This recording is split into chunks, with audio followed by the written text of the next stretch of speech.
Yooya, assalaamu alaikum warahmatullahi wabarakaatu. Kun chaanalii yuutuubii Ummu Ajab Tiubeeti.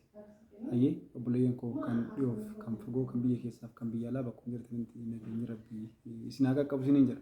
Itti aansuudhaan ammoo waan tokko dubbachuun barbaada. Namoonni hedduun karaa keessa na dubbisaa jirtanii ta'iitii kanaan dura karaa tiktookii fi karaa tokko tokkoon sagantaalee hedduu dabarsaan ture. Ijoolleen nan beekne jiraachuu dandeessa waan ta'eef qofa akkasumas karaa chaanalii tiktookii Ummu Ajabiinis viidiyoo hedduu hojjennee turre ijoollee biyyoota arabaa garaagaraa jirtan kamiifuu jechuudha. Wanti kaasuu barbaade dhimma paaspoortii wal qabatu kamiifuu warra biyya keessaa biyya alaatiif jechuu kooti. Waan baay'ee hojjechaa turre amma immoo ijoolleen karaa keessatti dhuftanii hedduu na dubbisaa jirtan ni jira. Amma karaa YouTube kanaanis waan tokko tokko dubbadhe jechuu kooti. Inni mutumaan inni gaafileen tokko tokko jira. Namoonni tokko tokko paaspoortii kooppii barbaade jedhanii dhufanii erga dhufan boodatti ni dhuftanii hin dubbattanii natti waan akkana godhe yoo isin jaan achi boodatti hayyee jettanii kachuman tartanis jiru. Kammoo maqaa keessan naa kennitanii otoo suuraa hin ergine fa'aa irraa haftantu jira. So kanaafuu walumaa galatti namni tokko paaspoortii kooppii argachuun kan barbaachisu anaaf osoo hin taane eenyumtuu dantaa mataa isaatii kan dhuunfaa tokkoon keessaniitiif. Kun immoo akkuma waliigalaatitti. Ispeeshaalii amma immoo tibba kana dhimma nageenya ilmaan Oromoo gandaa fi maaliidhaan wakabaa kaasanii rakkoo garaagaraa uumanii jedhanii wal qabatee qaban akka hammaataa jiru odeeffannoo guddaan qaba. Isinillee kanuma beektan kana ijoolleen Suudi Arabiyaa keessa jirtan hunduma keessanuu bakka jirtanitti rabbiin isin haa tiifatu. Itti aansee maal jechuun barbaada sababa kanaan wal qabatee yoo paaspoortii harka irraa hin qabaatin yeroo waan tokko waan yoo hin qabaatin haalli tokko isin rakkisuu danda'a. Yoo paaspoortii qabaattan immoo alhamdulillah yoo paaspoortii keessan harka irraa qabaattan immoo carraan ittiin yookiin madaamii warrummaan isin hojjechiisan sun viizaa haaraa isin hojjechiisuudhaan hedduu argachuu ni dandeessan jedheetiin yaada. Waan akkasaniiti. Kanaaf tokko namoonni paaspoortii baafachuu feetan jalqaba irratti kan isin barbaachisu kooppii paaspoortii keessaniiti. Kooppii paaspoortii keessanii baafachuudhaaf waan isin barbaachisu isinitti hima. Kooppii paaspoortii keessanii argachuudhaaf waan isin barbaachisu isinitti hima. Kanaaf waan isin barbaachisu kana yoo guuttattan karaa WhatsAppiitiin karaa keessatti na dubbistan. Karaa WhatsAppiitiin na dubbistanii yoo jettan immoo haa naan jedha yookaan assalaamu alaikum naan jedha waalaikum salaam isin jedhe kooppii paaspoortiin barbaada naan jettu. Achi boodatti waan nama dubbadhu kana order naa godha yeroo masan maal na barbaachisa akkam godhu akkam ta'u hin barbaachisu haasaayyuu dheeressuun jechuu kooti. Kanaaf jalqaba irratti gaafa biyyaa baatan san paaspoortii keessanirra suuraa jiru footoo yoo san paaspoortii keessanirra jiru yaadadhaa. Waan isin dhaamu keessaa yaadadhaa. Irra caalaan keessan yoo suuraa keessan isinitti ergan suuraa keessan dhiistanii iskarbii fa'aa yaadattan shaashii fa'aa waan tokko hin jira miti waan sanniin kan yaadattantu jira. Dhiyeenya kana osoo hin taane duraanumarraa ijoollee akkas nu mudatu jira. Ijoollee suuraa isaanii gaafaan erguuf wallaalanii an akkana jiraaree hampaan hin yaadadhu maal jedhanii ganaa maatii ofiitti obboleessa ofiitti yookaan obboleettii ofiitti erganii wallaalte bargaaf sana iskarbii mataan uffattee hojii deemnee bara sima akkamitti of dagatta nama jedhanii achi boodaan hojjedheeftu jira jechuudha. Kanaaf maal barbaachisa jalqaba irratti suuraa paaspoortii keessanirra duraan sa'a sanitti jiru san tolchaa bareechatti yaadadhaa. Waggaa 10 turtan 10 wayis turtan uumaa waan haarofte hin jiru bareechitanii of yaadattan. Lammata eegisa yaadattiin bahuudatti kanaa gochuu qabdan maqaa keessan hanga akaakayyuutti maqaa kee maqaa abbaa kee fi maqaa abbaa keetii yookaan akaakayyuu keetii maqaa haadha keetii seeraan barreessinaaf ergi. Suuraa gurdii tokko ka'iitii naaf ergi. Bakka dhaloota keetii godina akkanaa aanaa akkanaa ganda akkanaa jedhii barreessinaaf ergi. Kana keessatti immoo suuraa gurdii ka'aa erga yoo isiniin jedhan suuraan kiyya kan ammaatiif yoo sadii waliin fakkaatu akkamitti akkas taaree suuraan ammaa akkamitti barbaachisaree namoonni naan jedhan jiru hedduu. Suuraa keessanirraa suuraa ammaa fakkeenyaaf ka'aa yoo isiniin jedhan ammootan of kaastanii jawaalan naa erguu jechuudha. Wanni haarofti kabiraan jiru. Kanaaf of kaastan immoo osoo gurri kun yoo mul'ate bareeda. Gurri mul'achuudha qaba. Kana jechuun garuu suuraan keessan kan waggaa 10 dura paaspoortii jiruuf kan ammaa wal fakkaata jechuun miti. Kuni adeemsa hojichaati. Adeemsa hojichaa jechuun hin xiinxalla fakkeenyaaf diimadhu malee furdadhu malee bocni kee yookaan qirtsiin kan kee hin jijjiiramu.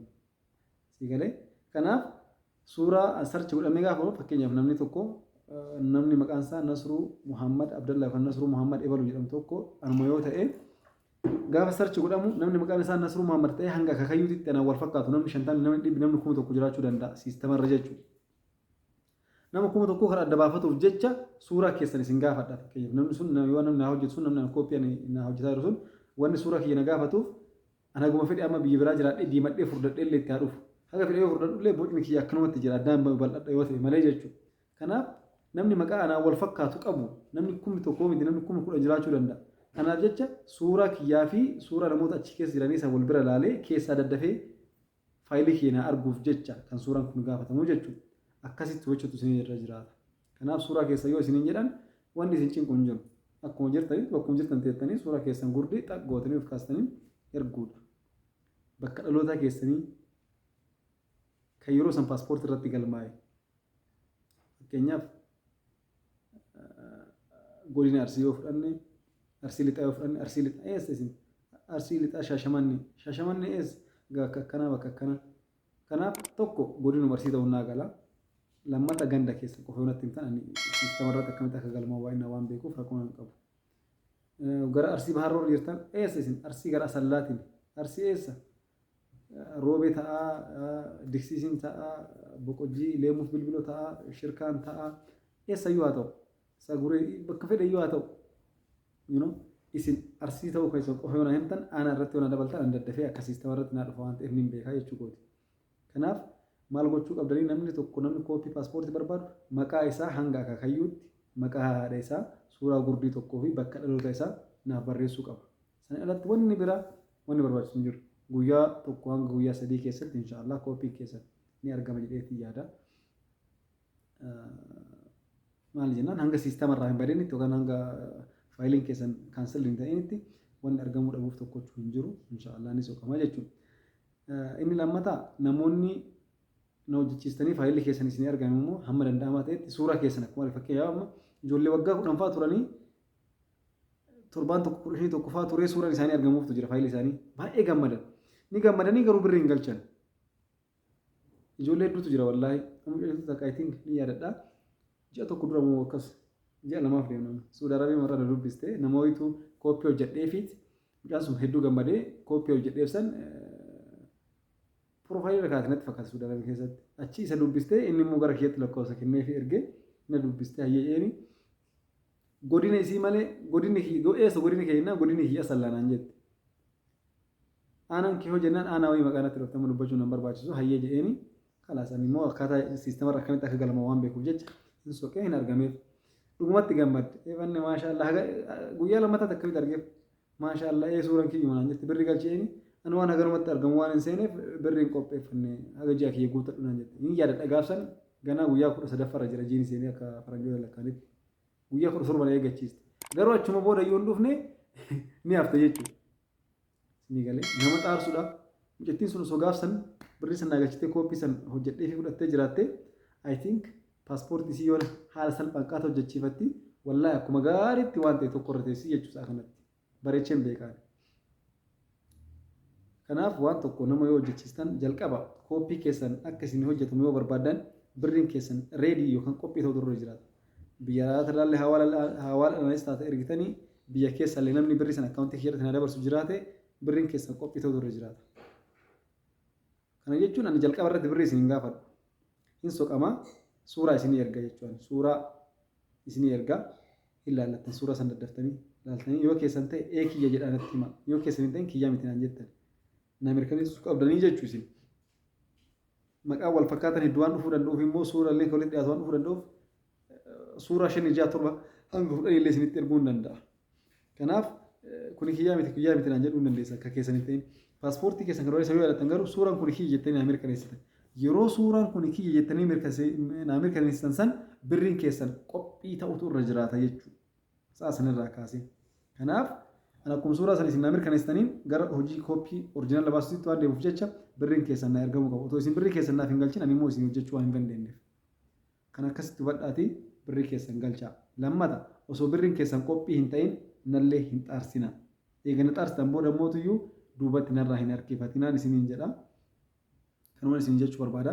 karaa lakkoofsa waatsaappii duwwaa 913 duwwaa 6 irra isinii deebi'a duwwaa 913 duwwaa 6 nu dubbisa waan barbaadan kamiifuu qunnama isiniin jenna inshaallah viidiyoo tana tanii waraabee dhimma paaspoortii qofaa wal qabatuu fi dhimma keenya kan sagantaa tokko tokko ummoo ajab waliin isinii dabarsinuuf immoo sagantaan biraa yookaan viidiyoowwan biraa isinii qopheessatuma jirra kan qophaa'anillee isin biraan gahaa jirra sanimmoo nu hordoftanii gamanumaan adda viidiyoo nuti karaa chaanaala YouTube kan agarsiisanii furruun koomentii barreessitanii maashaallah mee callisaatuma laayikii sanillee gattuu wanni isin irraa tokko hin jiru miti laayik godha nama biraatiif immoo sheer godha እና ወር ሰብስክራይብ ነው ዱፋቲኒ ወነቲ ቢልቢል ፈካቶ ከጅርቲ ቢዲ ቲው ጎዳ ሰብስክራይብ ጎዳ በቃ ኡልፋዳ ገለተው ማይዱ ሲንጃለዳ ዱጉመት ኢሲን ማቲ ጃለላት ወላሂ ገለተ ጉዳ ነው ብራ ቀበኒ ኢሲን ጃለና ኢሲን ከበጅና ገለን ኢሲን ይፍቀም ጉዳዳ ዋን ኢሲን እንጀዱም ቤኩ ዋን ተነም ቤኩ ባይዛው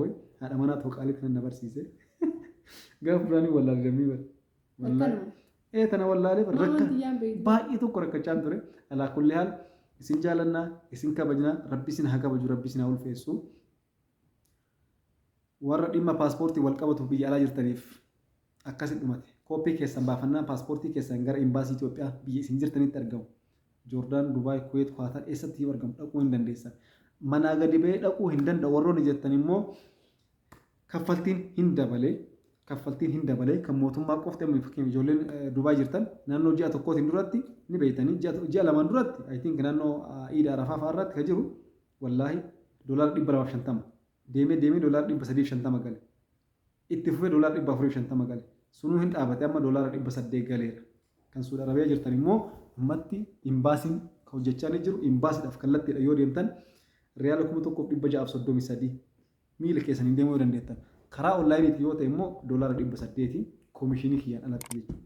Koomishinii jechuun waan ani ittiin isinii hojjedhuun alatti kan mootummaa qofaaf kaffalamu $800. Kana jechuun naannoo riyaala 3,000 fi riyaala 3,50 ta'a. Lakki amma naa gadi ba'uu hin barbaadu karaa onlaayiniitiin na dalagame yoo jettan karaa onlaayiniitiin isinii dalagame karaa DHL yookaan karaa poost ofiisiitiin paaspoortiin keessan nama iqaamaa qabu kan mana poostaa dhaqee bakka isin jirtan sanii dhuma magaalaa isin jirtan sanitti dhiyeenya sanitti mana poost ofiis jirurraa dhaqee isinii fuudhuu danda'u. Nam tokko ni godhatanii namni sun dhaqee isinii fuudhee isinii fida jechuudha guyyoota muraasa keessatti. Walumaa galatti guyyaa 20 hin caalle keessatti inshaallah paaspoortiin keessan isin dhaqqabaa jechuudha. Obboleessa keessan obboleettii teessan abbaa manaa keessan akaakayyuu abbeera haadha keessaniif warra umraa deemuu barbaadaniif ijoollee xixiqqoodhaaf warra biyya alaa deemuu barbaadaniif paaspoortii haaraa hojjechiisuuf yoo barbaadan immoo waraqaa dhalootaatii fi mattaawoqiyaa qofa suuraa isaanii dura duuba akkaastanii yoo ergitan lakkoofsa bilbilaa wajjin daqiiqa 30 keessatti appilaayi goone guyyaa beellama isaan ashaaraa itti godhan isinii qabsiifne guyyaa isaan ashaaraa itti godhan beellama isinii qabsiifne guyyaa sanatti dhaqanii ashaaraa godhanii walumaa galatti ji'a tokkoof guyyaa 15 keessatti paaspoortii isaanii akka fudhatuu danda'anitti haala isinii xumurra. Kanaaf immoo kaffaltiin yeroo waraqaa dhalootaatiif mattaawoqiyaa ergitan san birrii wajjin galchitan. As tokkotti immoo dhimma viizaa saffisa wayiitiif namaaf hojjechiisuu barbaadan viizaa wayii nama qopheessanii yookaan obboleessa keessan obboleettii teessan isin biyya sana irraa as deemuu barbaadanii bakka keessan nama wayiitiif immoo hojii wayii qopheessanii nama san waamuu yoo barbaadan birrii 25,000 guyyaa lamatti ka xumuramu.